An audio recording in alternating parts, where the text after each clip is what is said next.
Hello and welcome back to my channel mister Musa tech. तो आज ये हमारा 5वां लेक्चर है क्विक बुक के हवाले से। फोर्थ लेक्चर में हमने 400 अकाउंट्स के हवाले से पढ़ा कि अकाउंट्स कौन कौन से होते हैं। इसके ऊपर कंप्लीट वीडियो भी मैंने एक एक्स्ट्रा से बनाई है, उसमें आपने देखा होगा कि कौन कौन से अकाउंट्स होते हैं और वो किन के अंदर अंडर होते हैं। तो इसी तरह आज हम इसके आगे डिटेल वगैरह में पढ़ेंगे कि आप जिधर क्विक बुक में 400 अकाउंट जो है वो कैसे बना सकते हैं।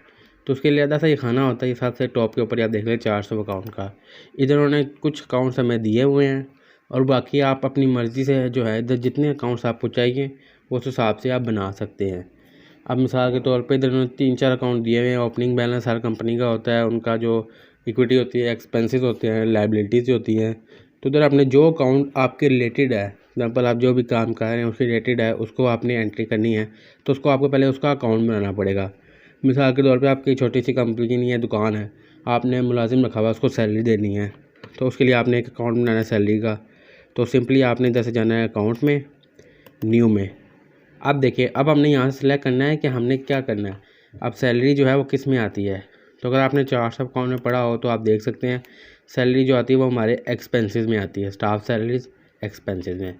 तो सिंपली आप इधर वापस क्विक बुक में गए, आपने क्या एक्सपेंसेस पे जाना है, कंटिन्यू किया और यहाँ पे आपने अकाउंट का नंबर नाम दे देना जो भी आपने मर्ज़ी से। अगर आपका कोई स्टाफ का नाम एग्जाम्पल मैं लिखता हूँ अली सैलरी, कि अली की सैलरी देनी है, ठीक है। तो ये एक्सपेंसेस है हमारा। तो हम इसके अंदर कोई डिस्क्रिप्शन भी कुछ लिखना हो, कुछ भी लिखना हो लिख लें, नहीं लिखना छोड़ दें। सेव एंड क्लोज करेंगे तो देखें यहाँ पे आ गया अली सैलरी और अकाउंट पेएबल में एक्सपेंसेस में। तो जो जो अकाउंट की टाइप होगी वो इधर आ जाएगी और इधर उसका नाम आ जाएगा। इसी तरह परचेजेस करनी है, हमने माल लेना है तो उसका एक अकाउंट बनाना पड़ेगा। अब चाहे अगर आपने 400 अकाउंट को सही तरह से पढ़ा हो ना, तो उसमें आपको ये देखने की ज़रूरत ही नहीं है कि कौन सी चीज़ कहाँ पे आती है। आपको डायरेक्ट वहाँ पे जाके चेक कर लेना कि हाँ भाई ये चीज़ यहाँ पे आती है। तो परचेजेस भी जहाँ पे आती है वो आपने यहाँ से सिलेक्ट कर लिया। परचेजेस हमारे रेवेन्यू में आ रही है कि एक्सपेंस में आ रही है। सेल जो है वो रेवेन्यू में आ रही है। परचेजेस जो है वो कैश में हो रही है, तो कैश में करंट एसेट्स में आ रही है क्योंकि वो हमारी इन्वेंट्री बढ़ रही है। तो इस तरह जो है ना आपको 400 अकाउंट पे ग्रिप होनी चाहिए, तो इसलिए अब हमने फॉर एग्जांपल हमने कहना कि हमने फर्नीचर खरीदा दुकान के लिए, तो वो फिक्स एसेट में आएगा। तो हम कंटिन्यू करेंगे। यहाँ पे हम लिख देंगे अकाउंट नेम में हमने स्टॉल ख़रीदा, कोई स्टॉल परचेज़ किया, तो उसके लिए ये आ गया स्टॉल। तो हम सेव एंड क्लोज किया तो हमारे फिक्स एसेट में आ गया कि हमने स्टॉल जो है वो ऑफिस दुकान के लिए, ऑफिस के लिए ख़रीदा है। तो जो जो एंट्रीज़ आपको चाहिए वो आप यहाँ से कर लें, जो नहीं चाहिए उन पर क्लिक करें, उनको डिलीट कर दें। यहाँ पर सिंपली इस पर क्लिक करें, अकाउंट में करें, ये डिलीट का बटन है, डिलीट कर दें।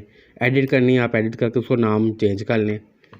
तो ये सारा कुछ जो है ना ये सिर्फ अकाउंट्स क्रिएशन के हवाले से है कि जो जो अकाउंट्स आपको चाहिए, जो जो आपके डेली के यूज़ में है, आप परचेजेस कर रहे हैं, सेल्स कर रहे हैं। अब इधर सेल्स का अकाउंट नहीं है तो मैं इधर सेल्स का भी अकाउंट एक बना देता हूँ। इनकम, कंटिन्यू, तो मैं अकाउंट नेम में लिख देता हूँ सेल्स ऑफ प्रोडक्ट। जो हमारी चीज़ों की सेल होगी वो यहाँ पे आ जाए। तो ये हमारा एक इनकम का भी खाना बन गया, लायबिलिटीज़ का भी बन गया, जो हमने सैलरी देनी है, इनकम का भी हो गया। उसके अलावा जितने खर्चे होते हैं उनके अकाउंट्स बनाना पड़ेंगे और देखने पड़ेंगे कि वो किधर जा रहे हैं, उनसे हमारा इनकम आ रहा है। आप कोई लोन लिया हुआ है तो लोन के लिए भी हम एक बना लेते हैं। सिंपली हम इस पर जाएंगे, न्यू पे क्लिक करेंगे, इधर हम चले जाते हैं। देखिए लोन का खासा उन्होंने सेपरेट से दिया हुआ है लोन का एक खाना। लोन पे क्लिक करें, कंटिन्यू, यहाँ पे हम लिख देते हैं नाम में बैंक लोन, कि हमने बैंक से जो लोन लिया हुआ है वो सारा आपने वापस करना है, तो उसकी एक अकाउंट बना लेते हैं। तो जो जो उसमें आप एंटर करेंगे ना अमाउंट, वो यहाँ पे आती रहेगी। ये खैर आगे जाके हम चलेंगे इसमें भी। अभी के लिए फ़िलहाल ये कि जो जो अकाउंट्स आपने चाहिए वो आप उनका अकाउंट बना लें, यहाँ पे अपने ऑफिस के रिलेटेड के हिसाब से है। अगर आप किसी यानी कंपनी का अकाउंट बना रहे हैं तो उसका ऑलरेडी यहाँ पे सारा कुछ जो है ऑलरेडी से सेटअप वगैरह हुआ होगा, उनकी डिटेल वगैरह डली होंगी। तो सेपरेट से आपने यहाँ से जो भी अकाउंट चाहिए, जो डेली का यूज़ है उस पर न्यू करें, उसका बना लें। इक्विटी का है, क्रेडिट कार्ड का है, लोन का है, बैंक का है, फिक्स एसेट्स है, वो हमारा इनकम है या एक्सपेंस है।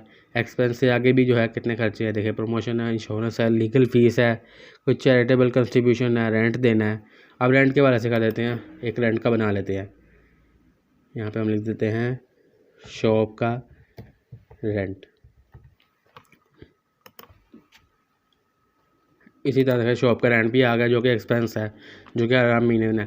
अब होगा ये कि जब हम जनरल एंट्रीज पास करेंगे ना, जनरल एंट्री में हम जो भी अमाउंट लिखेंगे वो उस खाने में जो है इधर ऑटोमेटिकली एंटर हो जाएगी। फिर हम देख सकेंगे इजीली कि हमारा जो है किधर जा रहा है, कि रिपोर्ट्स में हमारा प्रॉफिट हो रहा है, नुकसान हो रहा है या क्या हो रहा है। अभी फ़िलहाल एक जनरल एंट्रीज़ के ऊपर भी एक वीडियो जो है वो इस नेक्स्ट लेक्चर के पहले आ जाएगी, आप उसको भी देख लीजिएगा। अभी फ़िलहाल के लिए आपको ये चार्ट्स के ऊपर मैंने जैसे बताया पहले वीडियो में भी, इसके ऊपर आपको ग्रिप जो है वो सही तरह से आनी चाहिए, क्योंकि कौन सी चीज़ जो है वो किस में आ रही है, रेवेन्यू में आ रही है, इक्विटी में आ रही है, लायबिलिटीज़ में आ रही है, एसेट्स कौन कौन से हैं, उनमें फिक्स एसेट कौन कौन से हैं। तो इस पर अगर जब तक आपका ग्रिप सही हो गया ना, तो बस आपने सिर्फ जनरल एंट्रीज पास करनी है, आपका ये प्रॉफिट एंड लॉस अकाउंट भी खुद ही बन जाएगा, बैलेंस शीट भी आपकी खुद ब खुद बन जाएगी, क्योंकि ऑटोमेटिकली इधर जो है सॉफ्टवेयर ऑटोमेटिकली आपकी रिपोर्टिंग खुद ब खुद हो जाती है। या आप इधर चले जाना बैंकिंग में, अकाउंटिंग एंड टैक्सेशन में, या आपका लेजर आ गया, जनरल लेजर आ गया, इधर ये आपकी जो है रिपोर्ट्स भी आ जाती है, बैलेंस शीट भी आ जाती है, और क्या कहते हैं उसकी प्रॉफिट एंड लॉस स्टेटमेंट भी आ जाती है। तो अभी चलिए फ़िलहाल ये वीडियो थी, आप इस पर अकाउंट वगैरह बनाएं और देखें जो जो सा आपका अकाउंट ज़रूरी है वो आप इसमें एंटर करते जाएं, और जो नहीं ज़रूरी उसको सिंपली क्लिक करके रिमूव कर दें। अब मैं रिमूव करने का भी बताता हूँ। जैसे शो प्रिंट है, इस पर क्लिक किया अकाउंट्स पे, इसको हमने डिलीट कर दिया, तो ये कह रहा है कि बाकी डिलीट करना है, डिलीट कर दिया, ओके। तो ये हमारा यहाँ अकाउंट्स यहाँ से डिलीट भी हो गया। तो ये सारा कुछ था, उम्मीद आपको समझ आ गई होगी। तो मैं मिलता हूँ इसके नेक्स्ट लेक्चर में, तब तक अपना ख्याल रखिएगा, अल्लाह हाफिज़।